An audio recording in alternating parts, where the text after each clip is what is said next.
Bonjour à tous et bienvenue dans une toute nouvelle vidéo review. Avant de commencer la vidéo, je vais vous souhaiter un joyeux Noël ainsi qu'une bonne année parce que pendant le vlog en Crète, j'ai pas vraiment pu vous le faire. Par ailleurs, je voulais faire une petite précision, ça fait deux vidéos du coup qui sont un vlog et une review, et avant c'était encore une review sur Arcane avant ma pause. Je m'en excuse, c'est juste que j'avais pas beaucoup de temps en réalité. De mon retour de vacances, il y avait directement les fêtes et je voulais quand même pouvoir vous proposer un contenu. Mais pas de soucis, pas de problème, pas d'inquiétude. Dès la semaine prochaine, on reprend les vidéos dites normales, des mythes et légendes, des bestiaires, etc. Mais voilà, c'était juste pour vous faire une petite précision et pour du coup vous dire que désolée pour les vidéos faciles. Du coup, dans cette vidéo, je vais vous faire une petite review de la saison 2 de The Witcher, la série sur Netflix, en sachant qu'il y aura une partie sans spoil, dans laquelle je vous parlerai sans spoil de la saison 2, et il y aura une partie avec spoil, durant laquelle je vous ferai un petit résumé de la saison 1 pour qu'on ait un petit peu toutes les bonnes bases, un petit résumé de la saison 2, et ensuite je rentrerai dans les détails de choses que j'ai abordées dans la partie spoiler. It's more than you're barking for. Are you sure you're ready for this?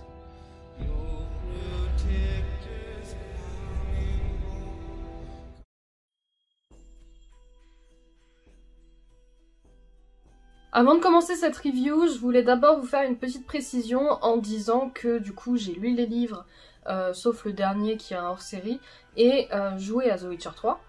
Donc je suis familière de l'univers un minimum, surtout quand il s'agit de l'adaptation des livres, j'ai lu les livres, bien que ça remonte un petit peu, donc je les ai pas vifs dans la tête, mais je les ai quand même lus. Et pour autant, j'adore cette série. Je suis consciente de tous les défauts qu'elle a. Genre, la CGI dans la saison 1, parfois l'écriture un petit peu bancale, j'en ai conscience de tout ça. Mais pour autant, j'arrive en fait à passer devant un super bon moment. Et du coup, ça ne me pose aucun problème pour l'apprécier. Et de ce fait, je l'aime vraiment beaucoup. Parce qu'en plus, je vois qu'ils ont la volonté de faire. Henry Cavill, il se démène pour ça, ça se voit de ouf. Donc il y a vraiment la volonté de bien faire, et ça fait que comme j'aime vraiment beaucoup cette série, je vais pas forcément être très objective dessus. Je vais pouvoir vous donner des points faibles évidemment sur la saison 2, mais je vais pas forcément vous dire oh ça j'aime pas, oh ça machin, c'est plus des trucs qui m'ont un petit peu frustrée, mais à l'instant, et après je me dis oh, au final en vrai on s'en fout. Donc voilà, donc il faut savoir que je suis plutôt bon public de cette série, donc vous attendez pas à une critique difficile où je descends la série, c'est pas du tout ce que je vais faire. Donc la critique sera forcément orientée plutôt sur les aspects positifs que sur les aspects négatifs, que je vais quand même vous relever, sachant que pour moi la saison 2 est quand même plutôt bonne. Et surtout du coup, je vous invite évidemment dans les commentaires à dire ce que vous avez pensé de la saison. Par contre, si jamais vous donnez vraiment vos avis, si vous voulez dire que c'est nul, vous pouvez dire que c'est nul, mais disons que c'est le plus bas niveau de l'argumentaire de dire que c'est nul, et surtout, comme dit mamie, on dit pas c'est nul, on dit j'aime pas. Donc voilà, n'hésitez pas à débattre en commentaire, en argumentant un minimum si jamais c'est pour descendre la série, en argumentant si c'est pour faire l'éloge de la série. Et surtout, faites-le en respectant la vie des autres, c'est important.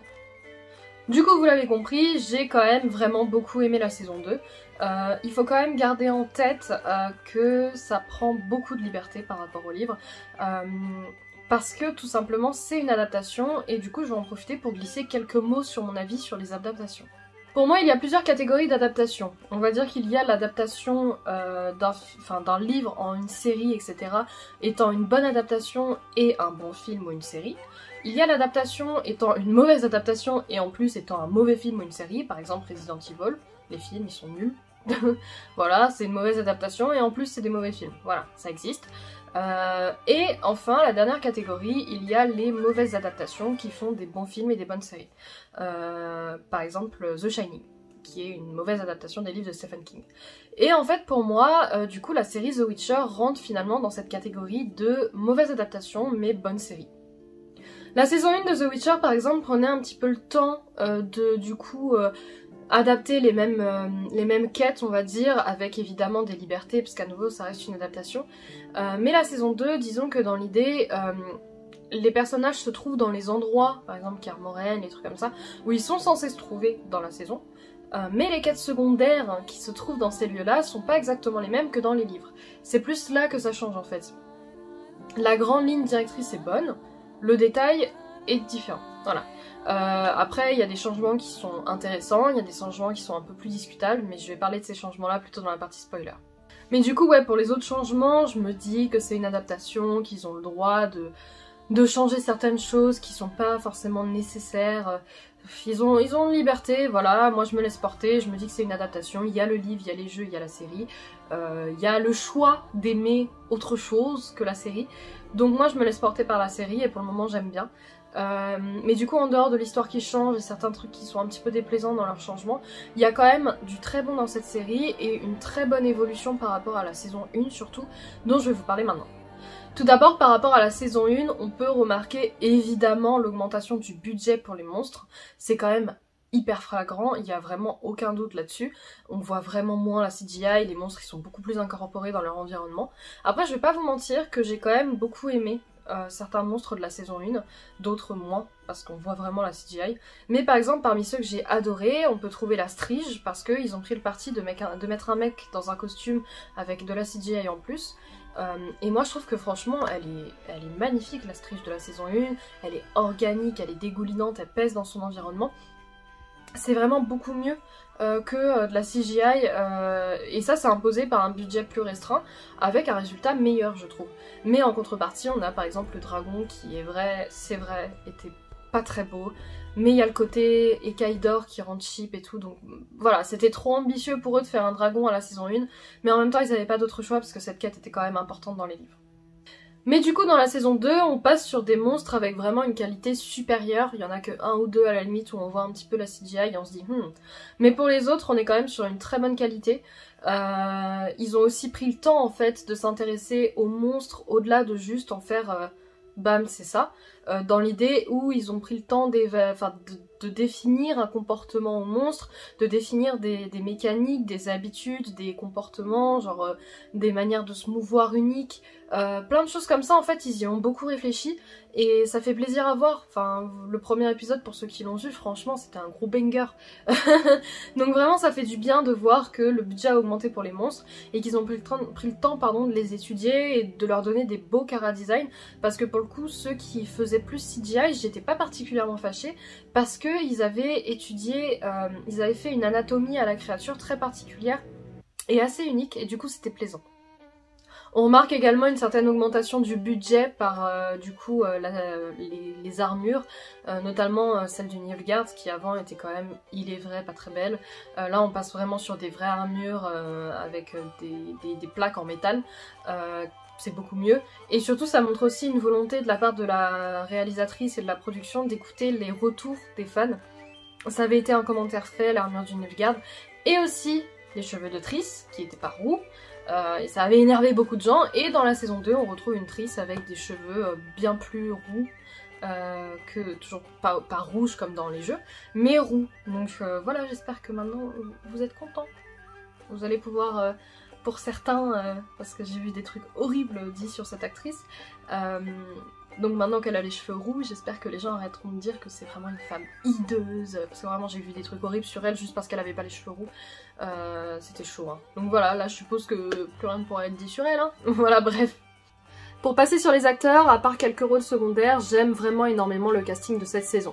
Henry Cavill, bien évidemment comme la saison précédente, fait le café tout comme l'actrice de Ciri, Freya Allan, qui dégage vraiment le charisme que doit avoir Ciri à ce moment-là de l'histoire.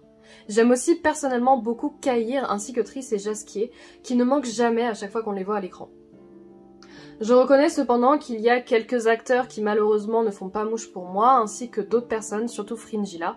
Mais bon, j'arrive à prendre de la distance par rapport à ça, et je trouve que ça reste malgré tout une très bonne saison, avec de très bons épisodes, avec une intrigue qui tient un minimum en haleine, et qui donne envie de voir la suite surtout, et au final c'est quand même le plus important pour une saison.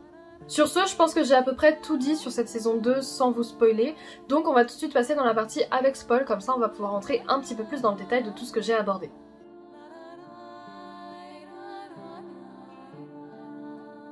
Nous sommes à présent dans la partie spoiler, donc si vous êtes ici, je suppose que vous avez vu la saison ou alors que vous vous en moquez d'être spoil. Et si c'est le cas, on va commencer par un petit résumé de la saison 1 pour avoir tout en tête et avoir toute la continuité. Après que Geralt ait sauvé Duny de sa malédiction à Cintra, permettant ce dernier de se marier à la fille de Calanthe Pavetta, il invoqua le droit de surprise, liant son destin à celui de Ciri, la fille de Pavetta. Durant ses aventures, Geralt fit également la rencontre de Jasquier et de Yennefer, dont il sera également lié. Après la chute de Cintra, Ciri se lança à la recherche du sorceleur, se sachant lié à lui. Yennefer, quant à elle, combattit contre le Nilfgaard durant la bataille de Soden, durant laquelle elle libéra son chaos, détruisant tout et menant son camp à la victoire avant de disparaître. La série se termine finalement par les retrouvailles de Ciri et de Geralt. Maintenant que je vous ai fait un petit résumé de la saison 1, je vais passer à un résumé de la saison 2, du coup pour que tout soit bien clair dans nos esprits pour la suite, et aussi pour que les personnes qui n'ont pas vu la saison comprennent un petit peu de quoi on va parler. On commence la saison avec Geralt et Ciri qui voyagent ensemble pour se rendre à Kaer Morhen, où ils la pensent en sécurité. Là-bas, elle commence un entraînement dur sous les directions de Vesemir, Geralt, d'autres sorceleurs ainsi que Triss Merigold, qui a survécu à la bataille de Soden. S'étant cependant rendu compte que Ciri n'y était pas réellement en sécurité, Geralt décide de l'emmener au temple de Nenneke, où il retrouve Yennefer. Cette dernière avait été capturée par le Nilfgaard, puis par les elfes, avant de réussir à s'enfuir. Elle avait cependant perdu sa magie après avoir joué avec le chaos, et durant ses aventures, elle fit la rencontre de la plus vieille sorcière du continent, qui lui donna la possibilité de récupérer ses pouvoirs en l'échange de Ciri. Yennefer réussit à s'enfuir du temple avec Ciri après l'attaque d'un sorcier, Rience, à la recherche de la jeune fille, mais la sorcière réalisera bien vite qu'elle ne pouvait pas lui faire de mal et la livrer. La sorcière ancienne, cependant, réussit à prendre le contrôle du corps de Ciri, et de retour à Kaer Morhen, Geralt et Yennefer parvinrent ensemble à la faire sortir du corps de Ciri, rencontrant la chasse sauvage pour la première fois. Voici donc pour le résumé de la saison 2, et on va tout de suite attaquer sur l'élément qui m'a le plus fâché dans la saison, à savoir le traitement de Eskel. En fait, ils vont assez rapidement décider de le tuer, et j'avoue que quand j'ai vu ce passage, j'étais un peu en mode... Attends, ils ont tué Eskel ? Parce qu'au final, c'est vrai que dans les jeux, on y est attaché et tout, on revoit. Il n'est pas vraiment censé mourir dans les livres. Il me semble que c'est un autre sorceleur qui meurt à sa place. Et c'est vrai que j'ai été un petit peu déçue, mais d'un autre côté, et vous me corrigerez si je me trompe en commentaire, il me semble qu'on les revoit pas vraiment les sorceleurs après ce passage à Kaer Morhen. Donc au final, bon gré mal gré, ils peuvent en faire ce qu'ils veulent parce que ça aura pas d'impact sur la suite de l'histoire. C'est certes frustrant en tant que fan de le voir mourir, et c'est pour ça que je vous dis que c'est vraiment le point négatif pour moi de cette saison, mais en soi c'est vrai qu'ils peuvent en faire n'importe quoi. Ensuite, tant qu'on en est à parler des personnages, je vais évidemment vous parler de Geralt en premier. Comme la saison 1 en fait, il fait vraiment mouche avec Henry Cavill, c'est super plaisant de le voir à l'écran à chaque fois, il est vraiment très très bon. Ils ont rajouté des petits détails en plus, comme quoi il est en train de confectionner une nouvelle armure, il fait des trucs, ça lui donne un petit peu de profondeur dans cette saison, c'est super intéressant. Et puis Henry Cavill, on sent qu'en fait il adore jouer ce rôle, et on sent que c'est un fan qui joue... un personnage d'un jeu dont il est fan, donc ça fait super plaisir. Et surtout, je trouve qu'il a une vraiment très très bonne alchimie au final avec Ciri dans cette saison, qui est pour moi vraiment beaucoup plus plaisante que dans la saison 1, beaucoup plus intéressante, et en fait ça fonctionne bien à l'écran, leur relation est très bonne, donc c'est vraiment bien rendu en fait. C'est un amour un peu froid qui existe entre les deux, un petit peu distant. On peut dire que les deux se sentent liés, qui s'apprécient vraiment d'une manière indescriptible, mais qui ne vont jamais vraiment se le dire pleinement, mais qui vont se protéger pour autant à tout prix l'un l'autre. Et c'est ça en fait que j'aime beaucoup, parce qu'on sent que c'est un amour existant, mais un amour timide qui n'ose pas vraiment se montrer, et c'est vraiment top. Et aussi de manière générale par rapport à Geralt, je trouve ça super bien que dans cette saison il utilise beaucoup plus les signes que la saison 1. Il en utilisait déjà quelques-uns, on en a vu quelques-uns dans la saison 1, mais je les trouvais beaucoup plus intéressants dans la saison 2 en l'occurrence. Et il utilise, ça faisait plus en fait... The Witcher du jeu en fait dans la saison 2 j'ai trouvé, et ça c'était quand même cool parce que ça fait plaisir en tant que fan du jeu de voir qu'ils prennent en compte un petit peu les jeux malgré tout sans nous faire un gros fuck on va dire. Il y a d'ailleurs quelques petits trèfles, on peut voir le médaillon de l'école du loup qui vient des jeux pendu à l'arbre avec tous les médaillons des sorceleurs. On voit également les épées des jeux. Donc voilà, ils nous font des petits clins d'œil, ça fait toujours plaisir, hein, tant que c'est pas forcé. Franchement c'est juste du décor donc on va pas... ça se passe très bien. Ah oui, il y a Yennefer qui fait un petit rappel en parlant de la licorne empaillée. Donc voilà, il y a quelques petites rêves, c'est toujours agréable parce que ça fait pas trop gavage en fait, c'est un petit peu subtil. Par ailleurs, ma bonne surprise de la saison, je dirais que c'est Triss au final. Et je sais que je vais pas faire l'unanimité avec cet avis, mais j'aime énormément son côté doux et chaleureux qu'elle a avec Ciri, qui correspond pour moi en fait à ce que j'avais compris dans les livres et ce que j'avais ressenti. Donc la manière dont elle interprète Triss est totalement en accord avec ce que moi j'avais ressenti en lisant les livres. Donc c'est une très bonne chose, et puis surtout... on va pas se mentir, personnellement je la trouve extrêmement belle dans cet épisode. Yennefer a également un traitement que j'aime plutôt bien par rapport au fait qu'elle ait perdu sa magie et par l'utilisation du chaos. Après, j'ai pas grand chose à dire à son sujet, j'ai juste beaucoup aimé le fait qu'elle fasse un petit peu de trajet avec Cahir, qui est mon personnage préféré des livres par ailleurs, et dont j'aime vraiment beaucoup le cast, j'adore sa gueule. Je trouve que pour moi c'est vraiment la représentation d'un mec du Nilfgaard, parce qu'il est tiré à quatre épingles, il est anguleux de partout, c'est vraiment le côté très rigide, très strict du Nilfgaard, et je trouve que franchement il est super bien casté. Pour faire d'ailleurs un petit parallèle sur du coup le Nilfgaard et la fin de la saison 2 qui se conclut avec la révélation que le père de Ciri est en réalité du coup Émir, le roi du Nilfgaard, l'empereur du Nilfgaard. Bah évidemment moi je le savais parce que je me souvenais des livres et que je savais très bien que dans les livres c'était ça, et puis les jeux on sait que c'est son père, mais j'avoue que j'aime vraiment bien le cast de son père. Je vais voir par la suite parce qu'en soi on l'a pas beaucoup vu, mais j'aime bien parce qu'il a ce côté pareil un petit peu froid, enfin il fait chaleureux en étant son père et d'uni, mais quand il est l'empereur justement il fait plutôt froid, et puis en plus il a pas trop hésité à tuer un bébé elfe juste pour faire son truc, donc t'es un peu en mode oh. Enfin, je vais faire une petite mention honorable à quelques personnages dont j'ai beaucoup aimé l'histoire et le cast, à savoir Tisséa, Lambert, Francesca et surtout Dijkstra. Pour Francesca, c'est vraiment par rapport à son peuple et surtout tout ce qui se passe autour de son bébé que je trouve intéressant, et vraiment physiquement je la trouve mais hypnotique à un point vraiment assez impressionnant. Et pour Dijkstra, bah pour ceux qui ont vu le Hobbit, bah vous l'aurez reconnu je pense, et vraiment c'était une super idée de le caster lui parce qu'il a ce charisme, il a ce côté de mec un peu vieilli qui est très fort malgré tout physiquement, et je trouve que ça correspond super bien. Et évidemment Tisséa était déjà excellente dans la saison 1, elle est toujours aussi excellente dans la saison 2, j'adore son charisme, j'adore tout ce qu'elle dégage. Le dernier élément que je souhaite finalement aborder dans cette saison 2, c'est évidemment les effets spéciaux avec les monstres, et on va commencer par la Brooks de l'épisode 1. Pour moi cet épisode 1 est sûrement l'un des meilleurs de la saison par ailleurs, et j'ai adoré l'histoire entre Nivellen et Varyn. Cette Brooks au final c'est vraiment pour moi la plus belle créature de cette saison, j'ai vraiment adoré ce qu'il y avait, et surtout j'ai beaucoup aimé l'histoire qu'il y avait autour. Le cast en plus était génial, enfin franchement l'actrice elle a un visage mais incroyable, et même celui du coup de Nivellen qui est joué par l'acteur de Game of Thrones dont j'ai complètement oublié le nom, qui a du coup cette espèce de prothèse de masque, enfin de masque de prothèse de sanglier, qui fonctionne vraiment bien, qui rend super bien. Et surtout c'est vraiment pour moi genre un épisode The Witcher, parce que on a du coup toute cette intrigue, il y a une créature, on essaie de savoir la vérité, on sait qu'il y a quelque chose qui cloche, on s'attache à un personnage et au final on se rend compte que c'est un gros connard, parce que Nivellen à la fin on se rend compte qu'il a quand même violé une prêtresse. Donc, alors qu'on s'est attaché à lui tout le long. Donc pour moi c'est vraiment un super épisode, et j'ai vraiment énormément apprécié ce passage. On peut également noter que j'ai personnellement beaucoup aimé l'apparition des basiliques à la toute fin de la saison, et que j'ai également un gros coup de cœur pour le Lechen, qu'on voit cependant très rapidement, mais dont j'ai vraiment beaucoup aimé les designs. Il y a aussi cette créature un peu étrange qui tue le Lechen, dont je ne me souviens pas du nom, et on voit bien cependant pour celui-là qu'il s'agit de la CGI, mais en fait j'aime tellement ce visuel avec ses bras qui lui attrapent le torse, qui fait un peu rappeler un monstre Silent Hill, que je suis un peu passée au-delà du coup de la CGI. Il y a également le design de la chasse sauvage que l'on voit rapidement pour la première fois à la toute fin de la saison, que je trouve pour le moment assez intéressant, et je suis curieuse de voir ce qu'ils vont en faire après. Et les créatures en vrai du coup de la saison sont assez bien faites, et c'est vraiment une grosse amélioration par rapport à la saison d'avant qu'on peut évidemment féliciter, parce qu'il y a vraiment de l'effort qui a été fait sur la conception des monstres, sur comment ils doivent rendre, sur les effets visuels associés, sur leur design. Ils se sont pas contentés de copier des trucs simples déjà faits. Bon, la Brooks évidemment c'est dur de faire différent parce que c'est juste une meuf à poil, mais en dehors de ça franchement les monstres c'est une énorme amélioration par rapport à la saison 1, donc vraiment je félicite énormément.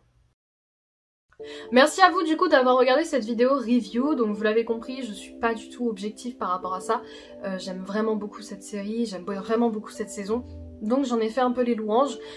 Évidemment vous pouvez totalement faire votre critique personnelle dans les commentaires, je suis évidemment ouverte à la critique si je fais des vidéos comme ça, et je suis totalement dans la position de comprendre les défauts de la série, le rythme de lecture, dans la saison 1 les différentes timelines qui sont un petit peu bordéliques, la CGI qui était pas très belle, enfin il y a beaucoup de défauts, mais comme il y a la volonté de faire bien de la part de la série, bah c'est dur en fait de lui cracher dessus comme un moins que rien, parce qu'en fait ils essaient à fond de le faire, donc c'est quand même un truc qu'il faut saluer et qui reste agréable à voir dans la série. Mais du coup j'espère que vous avez aimé cette vidéo. Si vous avez aimé, n'hésitez pas à mettre un pouce en l'air, à partager la vidéo, à regarder les autres vidéos de la chaîne aussi, et je vous dis à la prochaine pour une autre vidéo. Ciao ciao.